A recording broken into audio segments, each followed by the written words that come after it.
नमस्कार दोस्तों, स्वागत है आज की एक और ETF रिव्यू की वीडियो में। देखिए, आज मैं बात करने वाला हूं मोतीलाल ओसवाल की तरफ से आने वाला एक डिफेंस ETF, जिसका नाम आप समझ गए होंगे। उसका पूरा नाम है Motilal Oswal Nifty defence ETF। अगर अब मैं इसके म्यूचुअल फंड की बात करूं तो भाई उसका नाम बहुत लंबा है। इन दोनों के अंदर फ़र्क क्या है, आप इसका डिफेंस फंड ले लीजिए या ETF ले लीजिए। देखिए, दोनों के अंदर ना फ़र्क ना के बराबर है, क्योंकि दोनों ही एक ही इंडेक्स को फॉलो करते हैं।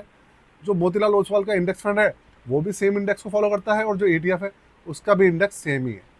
दोनों के अंदर बस थोड़ा सा जो फर्क है वो ये है कि भाई एक ETF है और एक आपका इंडेक्स फंड है, मतलब म्यूचुअल फंड है। हम बात करने वाले हैं ETF की। पिछले कुछ समय में, पिछले 1 से 1.5 महीने के अंदर, जैसा मैंने आपको अपने दूसरे चैनल पे वीडियो बनाकर बताया था, इस चैनल पे भी बताया था कि भाई अब ना जो आपके डिफेंस सेक्टर है, डिफेंस सेक्टर के अंदर अच्छा खासा ना गिरावट आने वाली है। और डिफेंस सेक्टर के अंदर आप बिल्कुल भी लालच मत कीजिएगा। अब आपको एक इसके अंदर अच्छा खासा करेक्शन देखने को मिलेगा। रीज़न, जो इंडेक्स है वो ऑल टाइम हाई पे पहुंच चुका है, और जितने भी स्टॉक्स हैं वो अब ओवर वैल्यू हो चुके हैं बहुत ही ज़्यादा।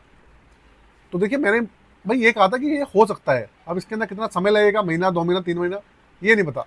लेकिन भाई ऐसा हुआ कि हो कहते के साथ ही और 15-20 दिन के अंदर यही सिस्टम होना शुरू हो गया। इसके अंदर भी बहुत ज़्यादा गिरावट देखने को मिली है। जो ETF है, कितनी गिरावट है समझते हैं, कहाँ तक जाएगा उसका थोड़ा सा सोचने की कोशिश करेंगे डाटा देखकर, और साथ में समझेंगे कि दोबारा से ये कब बढ़ेगा।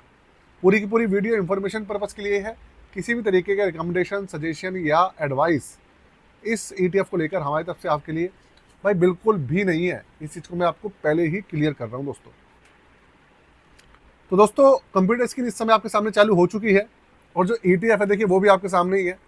Motilal Oswal Nifty India defence ETF। Nifty India defence जो है ये इसका बेंचमार्क है, और मोतीलाल ओसवाल AMC का नाम है। ये एक एक्सचेंज ट्रेडेड फंड है।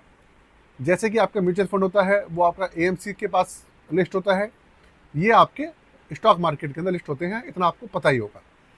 रैंकिंग जो है, इसको किसी भी तरीके की रैंकिंग अभी तक किसी भी वेबसाइट ने नहीं दी है, ना तो इंडिपेंडेंट वेबसाइट ने, ना क्रिसिल ने, ना वैल्यू रिसर्च ने। रिस्क मीटर इसका वेरी हाई है। रीज़न, क्योंकि भाई ये ना आपका इक्विटी को सपोर्ट करता है, और ये एक सेक्टर बेस्ड ETF है। इस चीज़ का आप हमेशा ध्यान रखिएगा। पिछले 6 महीने में 44.80% का मैसिव रिटर्न आपको दिख रहा है। लेकिन अगर आप 3 महीने का, 1 महीने का रिटर्न देखेंगे ना, तो आपको मैसिव गिरावट भी उसके अंदर दिखेगी, अच्छी खासी गिरावट दिखेगी आपको। अब देखिए, अभी इसका NAV है 84.85 रुपये पे, ऑलमोस्ट 85 रुपये के आसपास है इसका जो NAV है। अगर आज भी आप देखेंगे 19 तारीख को, तो 1% इसके अंदर गिरावट आई है, देखिए आपके सामने ही है। तो भाई अब ये तो हो गया इसका रिटर्न्स वगैरह की बात कर रहे हैं, और सब चीज़ें हो गई। अब पहले चेक कर लेते हैं इसकी डिटेल्स। डिटेल्स कैसी है?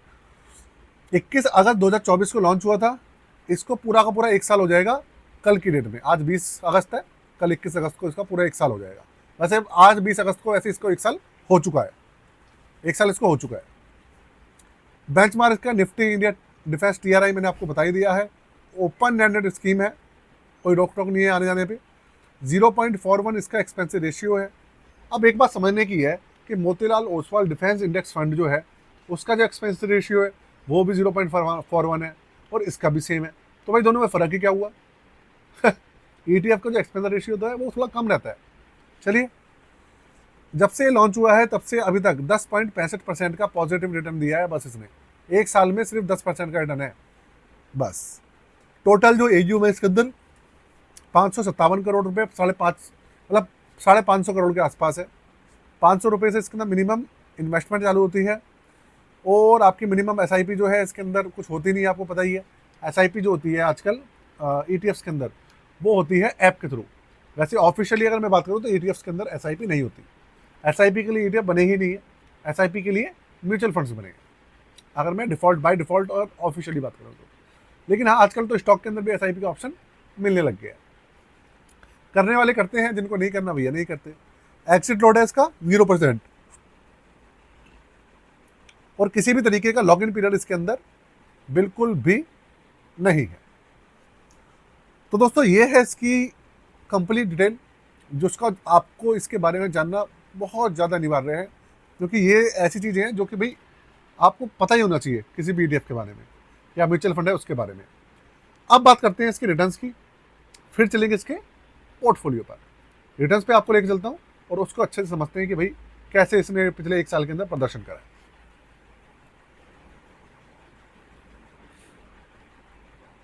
ये देखिए, ये आपके सामने है इसका चार्ट। अब आप देखिए पिछले 6 महीने में 44.80% का इसने दिखा रहा है कि 6 महीने में इतना इसने रिटर्न दिया है, 44.80%। ठीक, 3 महीने में दिखा रहा है माइनस में 5.74%, 1 महीने में दिखा रहा है माइनस में 5.22% और 1 दिन में 1%। और ओवरऑल जो इसका CAGR है वो सिर्फ 10.65% है। तो भाई आप ये समझिए इसके अंदर बहुत अच्छे रिटर्न्स आए थे, 60 से लेकर 70% के रिटर्न्स आ गए थे इसके अंदर 6 महीने में। लेकिन हुआ क्या, इसके अंदर बहुत अच्छी खासी गिरावट देखने को मिली। जितने भी डिफेंस स्टॉक्स हैं सब में गिरावट आई, और उनमें जब गिरावट आई तो भैया जो रिटर्न अच्छा खासा बढ़ गया था वो नीचे आ गया, और अब वो सिर्फ 10.65% पे सिमट कर रह गया है। आप कोई सा भी डिफेंस इंडेक्स फंड उठा के देख लो, कुछ भी उठा के देख लो, या HDFC डिफेंस फंड उठा के देख लो, सबका यही हाल है। स्टॉक्स देख लीजिए, स्टॉक्स का ही बुरा हाल है। अभी डिफेंस सेक्टर का मामला बिल्कुल भी सही नहीं चल रहा। ये देखिए आप 6 महीने का आपके सामने क्या है, ये NAV है।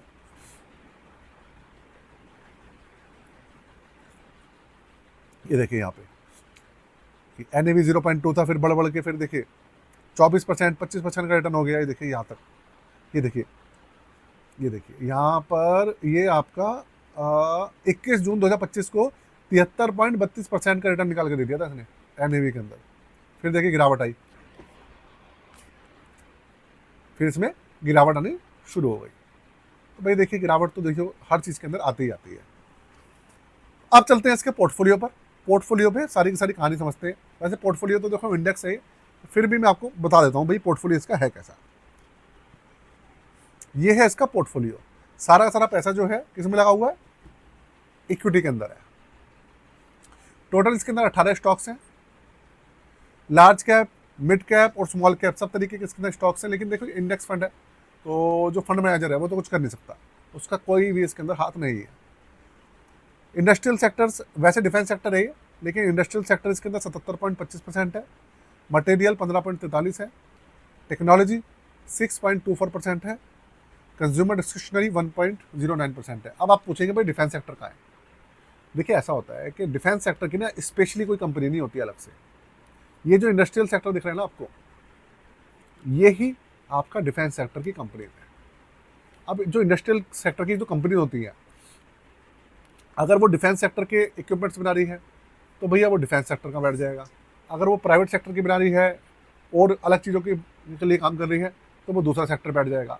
तो ये कंपनियाँ सेम ही है, लेकिन वो अलग सेक्टर के लिए भी काम करती हैं और डिफेंस सेक्टर के लिए भी काम करती हैं। ऐसा होता है।